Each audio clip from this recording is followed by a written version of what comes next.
जय हिंद साथियों। मैं Yaduvendra sir smart IAS classes में आप सभी का हार्दिक स्वागत और अभिनंदन करता हूं। आज आप लोगों के लिए ज्योग्राफी का एक बेहतरीन सीरीज स्टार्ट करने चल रहा हूं, जो आपके दो परीक्षाओं को ध्यान में रख कर बनाया हूं। एक तो यूपीएसआई और दूसरा पेट, जो यूपी पेट आपका 1 महीने के बाद पेपर होने वाला है। इन्हीं दोनों को ध्यान में रख करके मैं ये श्रृंखला स्टार्ट कर रहा हूं। बस आप लोग बहुत ध्यान से देखते चलिएगा और वादा करता हूं आपको इसी वीडियोस के लास्ट तक जाते जाते खुद ही आपको ये पता चल जाएगा कि मैंने जो कंटेंट आपको ये दिया, जो पढ़ाया, जो आपको इसी क्लास में ही याद करवा दिया, वो कितना हेल्पफुल हुआ। आपको ज्यादा रटने की जरूरत नहीं होगी, बहुत ज्यादा नोट डाउन करने की जरूरत नहीं होगी। इसी क्लास में ही सारी चीजों को याद करा देंगे, क्योंकि जैसे यूपी पेट हो गया, इसके लिए 1 ही महीने का टाइम है, तो बहुत ज्यादा आप लोगों को टाइम नहीं बचा है। तो आज बहुत प्रयास करने के बाद मैं ज्योग्राफी की इस सीरीज को स्टार्ट करने के लिए अग्रसित हो पाया हूं। तो चलिए देर ना करते हुए हम अपने इस ज्योग्राफी की सीरीज को स्टार्ट करते हैं। बस आप एक काम कर लीजिए, क्या आप पेन और कॉपी अपने पास लेकर के बैठ जाइए, ठीक है, और इस क्लास का आनंद अच्छे से लीजिए। तो चलिए स्टार्ट करते हैं ज्योग्राफी। ज्योग्राफी है क्या बच्चे? ज्योग्राफी की बात करें तो इसमें दो शब्द छिपा हुआ है। एक तो जियो शब्द छिपा हुआ है। जियो का अर्थ होता है पृथ्वी। जियो का अर्थ क्या होता है बच्चे? जियो का अर्थ होता है पृथ्वी। और ग्राफी का अर्थ होता है, इस ग्राफी का अर्थ होता है डिस्क्रिप्शन। डिस्क्रिप्शन मीन्स वर्णन करना। क्या अर्थ होता है? डिस्क्रिप्शन। डिस्क्रिप्शन डिस्क्रिप्शन का मतलब होता है वर्णन करना। तो ये जो ज्योग्राफी है दो शब्दों से मिलकर बना है, जियो प्लस ग्राफी। जियो का मतलब पृथ्वी और ग्राफी का मतलब डिस्क्रिप्शन करना। मतलब हम ज्योग्राफी के अंदर क्या पढ़ेंगे? पृथ्वी के समग्र अध्ययन को ही क्या कहते हैं? भूगोल कहते हैं, जियोग्राफी कहते हैं। ओके, इसी के बारे में पढ़ना। एक एक पॉइंट ध्यान से सुनना आप लोग, एक एक पॉइंट ध्यान से सुनते चलना। पेपर की आंख में छेद करके आओगे ज्योग्राफी की क्वेश्चन अगर आएगा, इसलिए एक एक पॉइंट ध्यान से देखते हुए चलना। तो ज्योग्राफी का अर्थ तो समझ में आ गया, लेकिन हमें अभी कौन सी ज्योग्राफी पढ़ना है? इंडियन ज्योग्राफी पढ़ना है। पहले कौन सी ज्योग्राफी पढ़ेंगे हम लोग? Indian geography. इंडियन ज्योग्राफी हम कह रहे हैं तो पहले तो इसके नामकरण के विषय में ही क्वेश्चन आ जाता है कि जो इंडियन कह रहे हैं, इंडियन नाम कैसे पढ़ा, इंडिया नाम कैसे पढ़ा, या इसको और किस नाम से जानते हैं? तो चलिए पहले यही सब ध्यान दे लेते हैं। जैसे हम इसको इंडिया भी कहते हैं। क्या कहते हैं? INDIA। एक बात बताएं आप लोगों को, ये इंडिया लिखने समय, जिस समय इसको लिखता हूं इंडिया, एक अलग सी फीलिंग आ जाती है अंदर से। लगता है कि हम एक अच्छे देश में रहते हैं। और कोई नाम लिखो ना तो वो फीलिंग नहीं आती है, लेकिन इंडिया लिखने पर एक फीलिंग ऐसी आती है कि हम बहुत अच्छे देश में रहते हैं। तो इंडिया, इसी हमारे भारत का नाम इंडिया है। दूसरा नाम मैं बोल रहा हूं क्या? भारत। तीसरा इसी का नाम है आर्यावर्त। आर्यावर्त ना बच्चे। और इसी का नाम है जम्बू द्वीप। जम्बू द्वीप। और इसी का एक और नाम है हिंदुस्तान। हिंदुस्तान। तो क्या यही प्रश्न आता है कि इंडिया के कौन कौन से अन्य नाम हैं?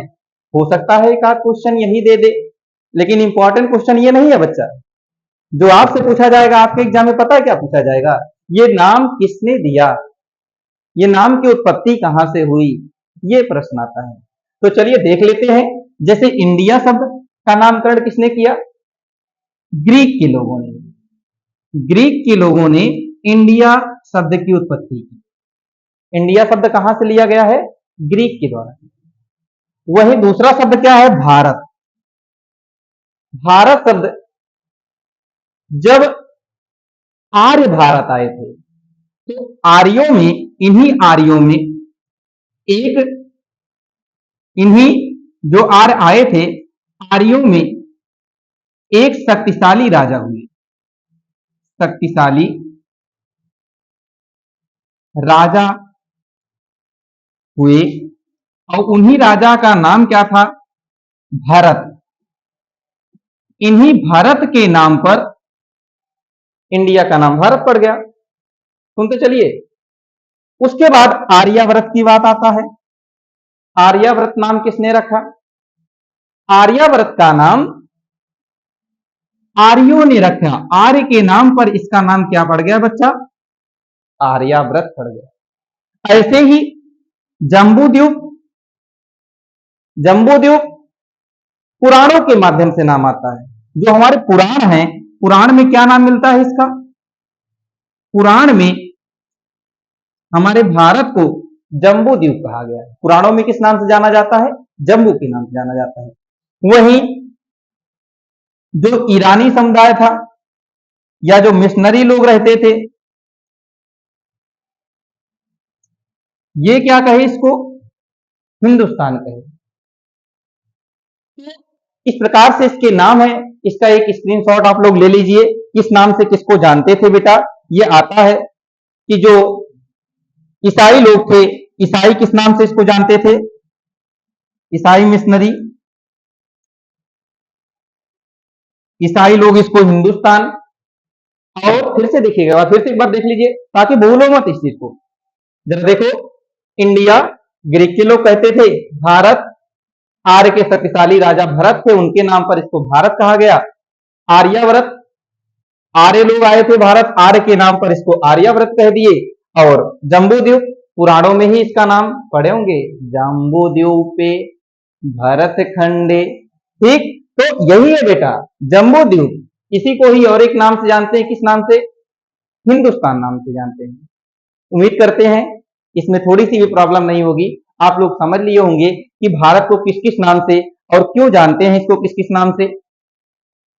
अच्छा, ये जो नाम अभी आप लोगों ने देखा जम्बूद्वीप, पुराणों में तो मिलता है, लेकिन इसका सबसे पहले वर्णन बौद्ध काल में किया गया। बौद्ध काल में मिला। जम्बूद्वीप का वर्णन सबसे पहले किस काल में मिलता है? बौद्ध काल में मिलता है। प्रश्न आता है जम्बूद्वीप को वर्णन किस काल में किया गया है? बौद्ध काल में किया गया। ठीक है, तो इतना आप लोग अगर देख लिए तो अब चलिए थोड़ा सा आगे बढ़ते हैं हम लोग। यहां पर कितने स्टेट्स हैं, कितने यूनियन टेरिटरी हैं, इसका एरिया कितना है, इन सब बारे में बात करेंगे। जैसे चलो चलते हैं आगे। सबसे पहले राज्य की बात करेंगे। राज्य, कितने राज्य है भारत में? कुछ लोगों को पता होगा, जिनको नहीं पता होगा वो जान ले आज से, ताकि गलतियां ना हो। ऐसे भी क्वेश्चन आ जाते हैं। जब अभी आप लोगों ने देखा आरओ का पेपर हुआ, इतना सिंपल सिंपल क्वेश्चन आ सकता है, तो पेट में भी आने की संभावना सब कुछ बन सकता है। ध्यान से देखिएगा, ये बेटा यूपीएसआई और पेट दोनों को देख करके बनाया हूं। देखिए राज्य कितने हैं? 28 स्टेट्स हैं। वहीं अगर यूनियन टेरिटरी या जिसको हम कहते हैं केंद्र शासित प्रदेश, वो कितने हैं? 8 हैं। यूनियन टेरिटरी 8 हैं, वहीं केंद्र शासित प्रदेश 8 हैं, राज्य 28 हैं। उसके बाद बात करें, अच्छा राज्य पता चल गया, यूनियन टेरिटरी, तो हमको क्षेत्रफल भी पता होना चाहिए, क्योंकि प्रश्न ये भी पूछ लेता है कि भारत का क्षेत्रफल कितना है। तो भारत का क्षेत्रफल कितना है, चलिए देखते हैं। 32,87,263 वर्ग किलोमीटर है। ठीक है, ध्यान से देखते चलिए, एक एक पॉइंट क्लियर करते हुए चलूंगा। तो मैंने बताया भारत में कितने राज्य हैं? 28 राज्य हैं। कितने यूनियन टेरिटरी हैं? 8 यूनियन टेरिटरी हैं। क्षेत्रफल कितना है? 32,87,263। आप 32,87 याद रखोगे तब भी काम चल जाएगा, कोई प्रॉब्लम नहीं होगा। तो आपने क्षेत्रफल भी देखा। अब देखिए माइंड में आएगा, क्या ये संसार का सबसे बड़ा देश है भारत? नहीं बच्चा, ये संसार का सबसे बड़ा देश नहीं है। इसका स्थान विश्व में 7वां है। विश्व में भारत क्षेत्रफल के अनुसार, किस अनुसार? क्षेत्रफल के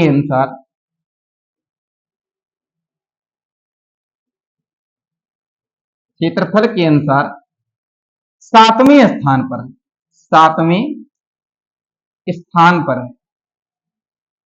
7वें स्थान पर है बेटा। तो अगर ये 7वें स्थान पर है तो पहला, दूसरा, तीसरा, चौथा भी कौन है जानना जरूरी है और पेपर में पूछा भी जाता है। चलो और 7 देख लेते हैं कौन कौन से हैं। याद करने में थोड़ी सी प्रॉब्लम होती है, तो आज हम लोग याद करते हैं अच्छे से जिससे आपको प्रॉब्लम ना हो। पहला स्थान है रूस का, रूस, इधर रूस पड़ता है ना बच्चे। दूसरा आ जाइए कनाडा का, इसी के नीचे फिर आ जाइए यूएसए का, अमेरिका का। इधर आइए फिर चीन का, फिर इधर आइए ब्राजील, और फिर इधर चले जाइए ऑस्ट्रेलिया।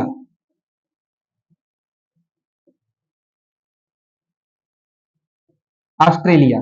तो आपने देखा सबसे बड़ा क्या है, फर्स्ट नंबर पर रूस, दूसरे नंबर पर कनाडा, और तीसरे नंबर पर यूएसए, और चौथे नंबर पर चीन। फिर आइए चीन के बाद इधर आइए 5वें नंबर पर ब्राजील, और 6ठे नंबर पर ऑस्ट्रेलिया, और 7वें नंबर पर कौन आ जाता है, हमारा भारत आ जाता है। तो इसी तरीके से याद करिए, रूस, कनाडा, यूएसए, चीन, ब्राजील, ऑस्ट्रेलिया, और 7वें नंबर पर हमारा कौन आता है, भारत। ठीक है, इस तरीके से याद कर लेना। भारत क्षेत्रफल के अनुसार 7वें नंबर पर है। अच्छा, जनसंख्या के अनुसार हम किसी से कम नहीं। पहले तो चीन था पहले पर, लेकिन अब वर्तमान आंकड़ों के अनुसार भारत जनसंख्या के मामले में विश्व का सबसे बड़ा हो गया है देश। ठीक है, चलो अब ये पता चल गया। तो ये क्या वर्ल्ड जो भारत है हमारा जो 7वां है, ये क्या विश्व के कितने परसेंट एरिया पर फैला हुआ है, मतलब टोटल एरिया 100% होगा बेटा पूरे वर्ल्ड का। इस 100% में भारत कितने परसेंट एरिया पर है, भारत कितना प्रतिशत घेरा हुआ है। तो याद रखना, भारत का जो प्रतिशत है ये 100% क्या है, विश्व का एरिया है। मतलब टोटल विश्व का एरिया कितना माना जाता है, 100%। इस विश्व के एरिया में भारत का परसेंटेज कितना है, तो याद कर लो 2.4% है। वल्ली कितना है, 2.4%। विश्व के टोटल एरिया में भारत का परसेंटेज केवल 2.4% है, 2.4%। ऐसे ही प्रश्न आएगा, प्रश्न क्या आएगा, विश्व के कुल क्षेत्रफल में भारत का प्रतिशत बताइए, कितने प्रतिशत भूभाग पर भारत फैला हुआ है। तो आप कहोगे 2.4% भूभाग पर क्या फैला हुआ है, हमारा भारत फैला हुआ है। ओके, चलो अब भारत का लोकेशन हम लोग देख लेते हैं कि भारत का लोकेशन कहां पर है बच्चे। अगर ये हम कहें ये हमारी पृथ्वी है, और पृथ्वी के बीच से एक रेखा जाती है जिसको कहते हैं 0 डिग्री रेखा, या इसी को कहते हैं भूमध्य रेखा। भूमध्य रेखा, ध्यान से देखते चलना, गलतियां कहीं भी हो सकती हैं। तो 0 डिग्री अक्षांश रेखा को भूमध्य रेखा के नाम से जानते हैं। हम आप लोगों को विश्व का जब भूगोल पढ़ाएंगे, अक्षांश और देशांतर वहां पढ़ाएंगे, ठीक है। तो 0 डिग्री अक्षांश रेखा को भूमध्य रेखा या विषुवत रेखा कहते हैं। देखो भूमि के मध्य से गई ना, तो इसे भूमध्य रेखा भी कहते हैं। अच्छा, ये भूमि को मध्य से जो बांटती है दो भाग में, ऊपर के भाग को कहा जाता है अंगारा लैंड, और नीचे को भाग को कहा जाता है गोंडवाना लैंड। ठीक है, हमारा जो भारत है यहां कहीं स्थित है। ऐसे ही एक आती है देशांतर रेखा। पहले तो हम गोलार्ध डिसाइड कर लें, भारत किस गोलार्ध में, जरा देखिए। अच्छा, भूमध्य रेखा के किधर है, उत्तर है। गोलार्ध क्लियर करना हो, देखो ये नॉर्थ है और ये ईस्ट है। नॉर्थ और ईस्ट के मध्य में जो कुछ भी आएगा वो क्या कहलाएगा, डायरेक्शन चैप्टर रीजनिंग में पढ़े हो ना। नॉर्थ और ईस्ट के मध्य में यहां जो कुछ भी आएगा वो क्या कहलाएगा, नॉर्थ ईस्ट कहलाएगा। तो भारत किस गोलार्ध में स्थित है, अगर प्रश्न पूछा जाए भारत भारत किस गोलार्ध में स्थित है? तो किस गोलार्ध में स्थित है? किस गोलार्ध में स्थित है? तो वो किस गोलार्ध में है? हमने देखा उत्तरी पूर्वी गोलार्ध, उत्तरी पूर्वी गोलार्ध। देखो उत्तरी पूर्वी से बेटा, नॉर्थ ईस्ट को ही तो उत्तरी पूर्वी कहते हैं। ये देखो, ये नॉर्थ है, ये ईस्ट है, इसी के मध्य में तो आ रहा है, इसलिए भारत किस गोलार्ध में है? उत्तरी पूर्वी गोलार्ध में है। अच्छा, ये विषुवत रेखा का क्षेत्र है, यहाँ वर्ष भर वर्षा होता रहता है, यहाँ पर गर्मी खूब पड़ती है, तो इस क्षेत्र को उष्णकटिबंधीय क्षेत्र कहते हैं। क्या कहते हैं? उष्णकटिबंधीय क्षेत्र। तो जरा देखिए, भारत यहाँ गया कैसे जब टूटा? पहले यहाँ अफ्रीका का भूभाग था। भारत का जो मैप है वो अफ्रीका के जैसा ही कुछ दिखाई पड़ता है। मतलब ये जो अफ्रीका है, ऐसे अफ्रीका का भी है, यहाँ जो भारत बनता है ऐसे यहाँ भी है। यहीं से टूट कर यहाँ पर गया है प्रायद्वीपीय भारत। इसीलिए कहा जाता है प्रायद्वीपीय भारत का मैदान किस क्रम की चट्टानों से बना हुआ है? गोंडवाना क्रम की, क्योंकि दक्षिण में कौन सा चट्टान है? गोंडवाना। तो हमारा भारत किस चट्टान से बना हुआ है? गोंडवाना क्रम की चट्टान से। यदि प्रश्न आए भारत या प्रायद्वीपीय भारत, प्रायद्वीपीय भारत किस चट्टान से बना हुआ है? किस चट्टान से बना हुआ है? तो याद रखना, प्रायद्वीपीय भारत किसका भूभाग है? गोंडवाना लैंड का, गोंडवाना लैंड का भूभाग है।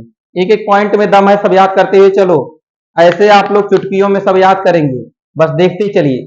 तो देखिए, भारत गोंडवाना लैंड का भूभाग है, देख लिया। अच्छा, भारत का कटिबंध क्या लगता है? मतलब यहाँ गर्मी ज्यादा होता है कि यहाँ ठंडी ज्यादा होता है? ठीक है, तो याद रखो, ये विषुवत रेखा के आसपास से स्टार्ट हो जाता है, जैसे 8 डिग्री 4 मिनट से स्टार्ट हो जाता है, कर्क रेखा इसके मध्य से होकर के जाती है। तो ये कहा जाता है भारत। देखो अभी दिखाता हूं आप लोगों को, ये मैं कहूं अगर थोड़ा सा एक अगर आप लोगों को डायग्राम बनाऊं, इतना भारत जो है, दक्षिण का जो भारत है, ये किस गोलार्ध में पड़ता है? उष्ण कटिबंध में पड़ता है। दक्षिण भारत का गोलार्ध किस कटिबंध में पड़ता है? ये उष्ण कटिबंध में पड़ता है बेटा, उष्ण कटिबंध में पड़ता है। क्यों ये उष्ण कटिबंध में पड़ता है? क्योंकि ये जो है 8 डिग्री 4 मिनट है, तो इसी के नीचे आ गया होगा 0 डिग्री भूमध्य रेखा। यहाँ पर वर्ष भर सूर्य की किरणें लंबवत पड़ती, गर्मी बहुत रहता है। जब यहाँ गर्मी बहुत है तो इसी के सटा हुआ भारत दक्षिण भारत है, तो गर्मी यहाँ भी ज्यादा होगा, इसलिए इसे भी क्या कहते हैं? उष्ण कटिबंध। जब ये कर्क रेखा है, 23.5 डिग्री रेखा है, जब इसके उत्तर में जाते हैं धीरे धीरे थोड़ा सा टेम्परेचर डाउन होता जाता है, तो उत्तर भारत किस कटिबंध में है? उपोष्ण कटिबंध में है, उपोष्ण कटिबंध। इसका मतलब क्या हुआ? उपोष्ण कटिबंध का मतलब थोड़ा गर्मी कम हो रही है। ठीक है, तो भारत किस कटिबंध में रहता है? उष्ण व उपोष्ण कटिबंध में भारत स्थित है। जैसा आप लोगों को ऑप्शन होगा उसी अकॉर्डिंग इसको सेट कर देना। तो जरा देखिएगा पीछे एक बार बैक आकर, कि आप लोगों को पता चल गया गोंडवाना लैंड का भूभाग है, भूमि के मध्य से भूमध्य रेखा जाती है, उत्तरी पूर्वी गोलार्ध में हमारा भारत स्थित है। उसके बाद आप लोगों ने इसके बारे में देख लिया अच्छे से। अच्छा, अभी एक शब्द मैंने यूज किया था, कर्क रेखा भारत के मध्य से होकर के जाती है ना, जरा देख लो कैसे जाती है। कर्क रेखा भारत के मध्य से कहां कहां से जाती है?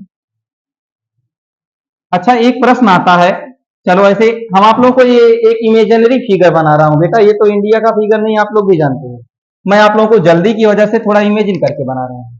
ये मान लो अगर कर्क रेखा है, कर्क रेखा ये भूमि के मध्य से होकर जाती है। एक प्रश्न आता है, भारत की आकृति कैसी है?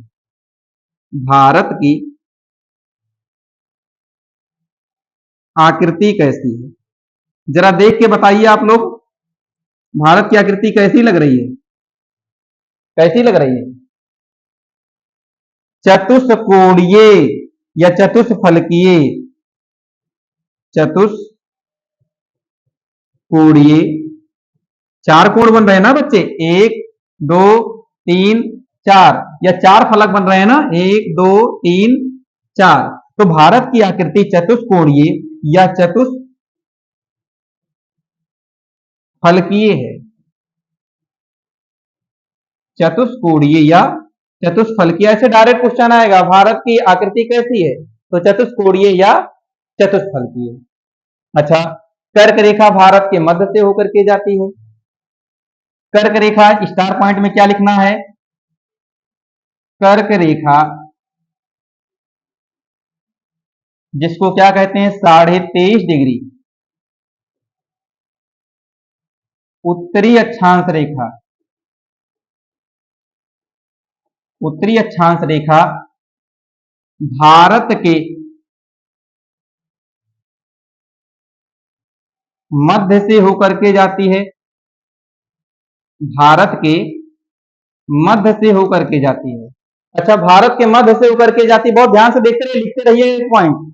तो ये किसी स्टेट से होकर के जाती है, कितने स्टेट से होकर के जाती है, 8 राज्यों से होकर के जाती है, 8 राज्यों से होकर के जाती है। ठीक है, चलो इसी वक्त हम लोग वो 8 राज्य इससे कौन कौन से पढ़ते हैं देख लेते हैं। सबसे पहले एक तो राजस्थान आ जाता है, राजस्थान, राजस्थान। ठीक है, सबसे पहले किससे जाती है, राजस्थान से नहीं, पहले गुजरात से जाती है। ठीक है बेटा, इससे पहले थोड़ा सा बढ़ा लो, ये स्टेट हो जाएगा गुजरात, गुजरात, और फिर किससे जाती है, राजस्थान से जाती है। ठीक है, फिर किससे जाती है, ये एमपी से जाती है, मध्य प्रदेश। सबसे पहले गुजरात, राजस्थान, मध्य प्रदेश, झारखंड, फिर किससे जाती है ये, क्या महाराष्ट्र से भी जाती है, महाराष्ट्र से ये नहीं जाती है। तो मध्य प्रदेश के बाद आएगा छत्तीसगढ़, सीएच लिख दे रहा हूं, आप लोग याद कर लेना। और छत्तीसगढ़ के बाद जाती है ये झारखंड से, झारखंड, ध्यान से देखते चलिएगा। सबसे पहले गुजरात, फिर राजस्थान, फिर मध्य प्रदेश, फिर छत्तीसगढ़, फिर झारखंड, फिर किससे जाती है, WB लिख दे रहा हूं, वेस्ट बंगाल, फिर आगे बंगाल की खाड़ी बीच में पड़ता है, फिर आता है त्रिपुरा, त्रिपुरा और मिजोरम, मिजोरम। जरा देखिए कितने स्टेट्स हुए, 1 2 3 4 5 6 7 8। तो भारत 8 राज्यों, कर्क रेखा भारत के 8 राज्यों से जाती है। एक बार फिर से देख लीजिए, गुजरात, राजस्थान, मध्य प्रदेश, छत्तीसगढ़, झारखंड, वेस्ट बंगाल, त्रिपुरा और मिजोरम। याद रखना, ना महाराष्ट्र से जाती है, ना नागालैंड से जाती है। ठीक है, ऐसे प्रश्न आएगा किस किस राज्य से होकर के जाती है कर्क रेखा। तो अब तो क्लियर कर लिए होंगे ना। चलो, ये पॉइंट्स भी अगर क्लियर हो गया, अब एक प्रश्न आता है, भारत का सबसे बड़ा राज्य कौन सा, भारत का सबसे बड़ा राज्य, प्रश्न क्या आएगा, भारत का सबसे बड़ा राज्य, सबसे बड़ा राज्य कौन सा है। ठीक है, ऐसे प्रश्न आएगा, भारत का सबसे बड़ा राज्य कौन सा है।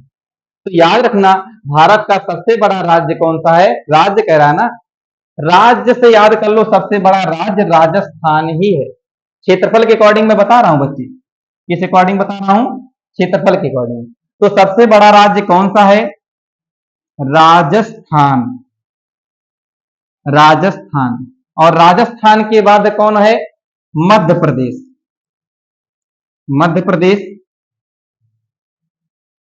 मैथ के माध्यम से समझते चलिएगा, आप लोग देखेंगे तभी ये तैयार होगा।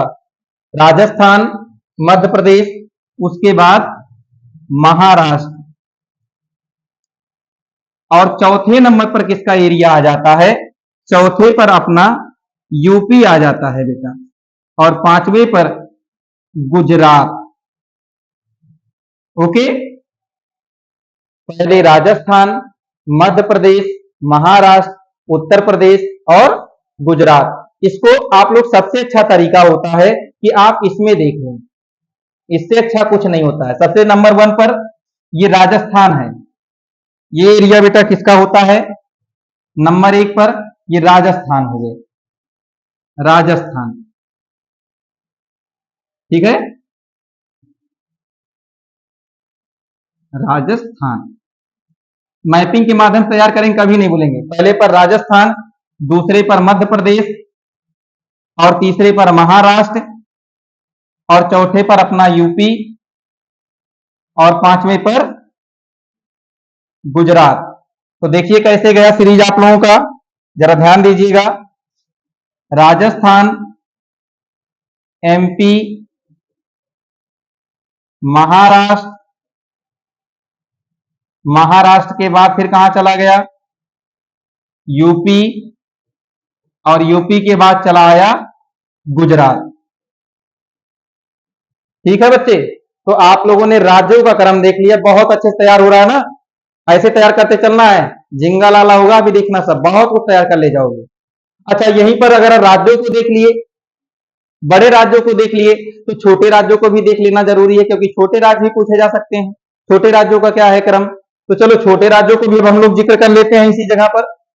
छोटे राज्य कौन कौन से हैं, इसको याद कर लीजिए।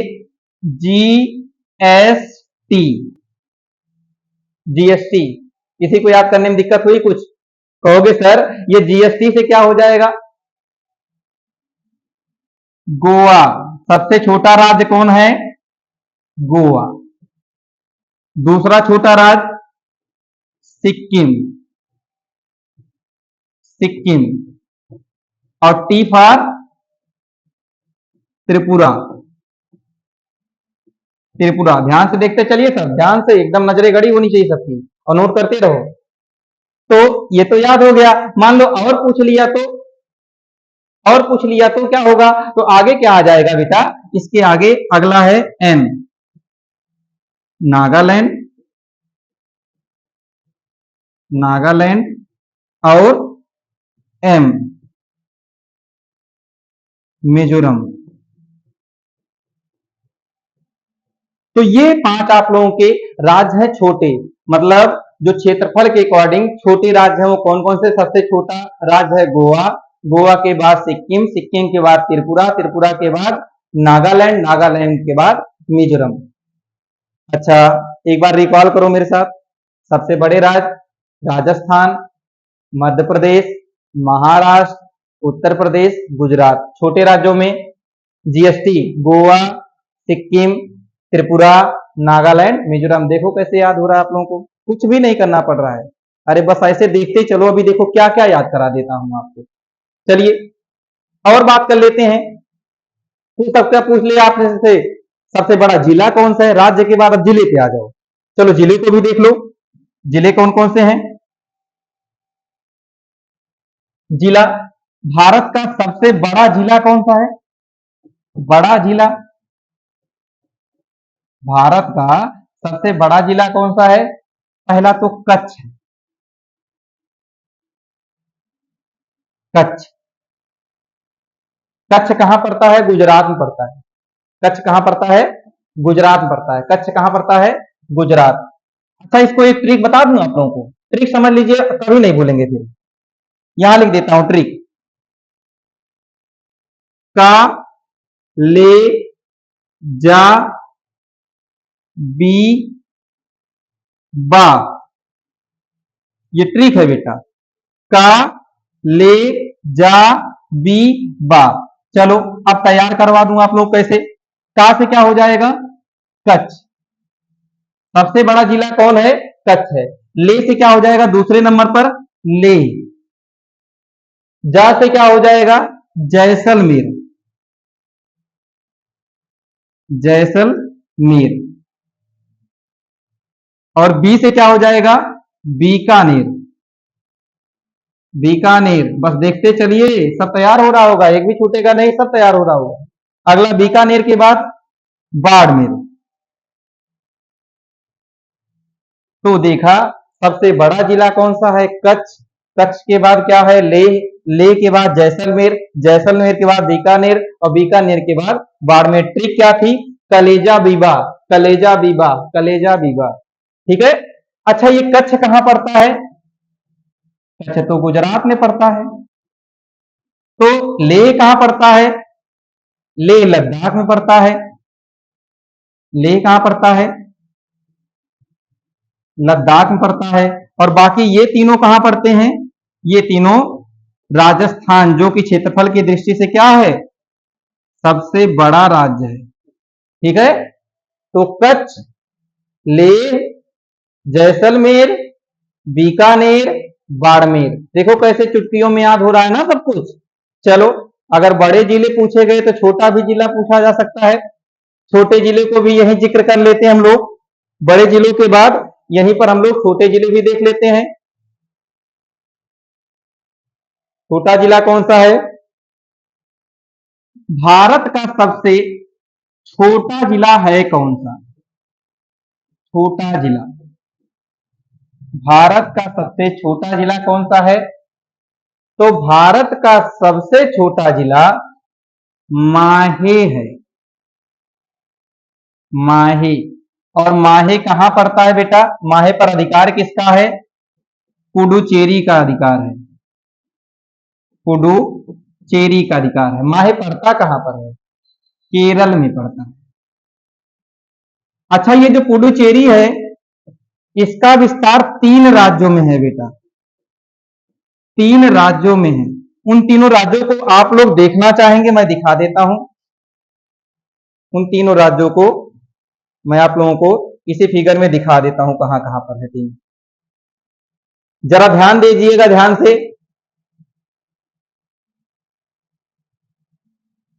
देखिए, पहला जो बताया मैंने यहां पर है माहे। तो माहे कहां पड़ रहा है? केरल में। पूछा जाता है कौन सा कहां पर है। अच्छा, इसी में तमिलनाडु है। ये तमिलनाडु, ये कौन सा स्टेट है? तमिलनाडु है। तमिलनाडु में क्या पड़ता है? कराईकल। कराईकल। और पुडुचेरी स्वयं भी यहीं पर है।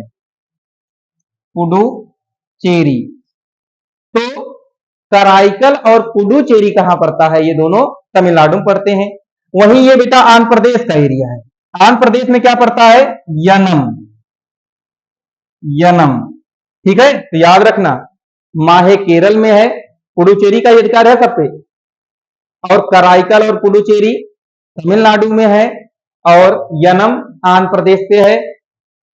और ये यनम हो गया या कराईकल हो गया या माहे हो गया, इस पे अधिकार किसका है?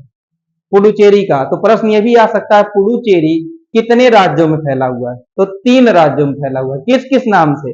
पूछ ले। यनम कहां पर है? आंध्र प्रदेश में। माहे कहां पर है? केरल में है। या तमिलनाडु कहां? तमिलनाडु में क्या है? तो दोनों है, पुडुचेरी स्वयं भी है और कराईकल भी है। सारे प्रश्न के जवाब देखो आप लोगों ने निकाल लिया खूब अच्छे तरीके से। अगर अब इसमें प्रॉब्लम होगी तो फिर बताइएगा, और अच्छे से इस चीज को बताया जाएगा आप लोगों को। वैसे अब इसमें दिक्कत नहीं होगी। तो आपने देख लिया सबसे बड़ा राज्य, सबसे छोटा राज्य, सबसे बड़ा जिला और सबसे छोटा जिला। इसमें किसी को हमें नहीं लगता है कि प्रॉब्लम होनी चाहिए, और इसमें आप लोगों को तैयार भी हो गया है। ठीक है बच्चे। अब इसी में आज की क्लास इससे ज्यादा करेंगे तो हो सकता है आप लोगों के लिए भी थोड़ा ज्यादा होने लगे, तो आज इसी पर रोकते हैं। लेकिन जाते जाते एक ही बात कहना है, अगर ये क्लास आप लोगों को सच में अच्छी लगी हो तो लाइक कर दीजिए सेशन को, और सब्सक्राइब कर लीजिए चैनल को, और उन सभी अपने साथियों के साथ भेज दीजिए जिनको ज्योग्राफी समझ में नहीं आती, या जो यूपी पेट की तैयारी कर रहे हैं, या यूपीएसआई की तैयारी कर रहे हैं, या ये समस्त एग्जाम में आने वाले जितनी भी जगह ज्योग्राफी आती होगी उन सब में काम करेगा। तो बस बबुआ, आपसे एक ही अनुरोध है कि आप लोग इसको लाइक, शेयर और सब्सक्राइब कर देना। ठीक है, करोगे ना? पक्का? चलिए ठीक है, चलते हैं अगले वीडियो में, कल फिर मिलेंगे। ओके, जय हिंद, जय भारत।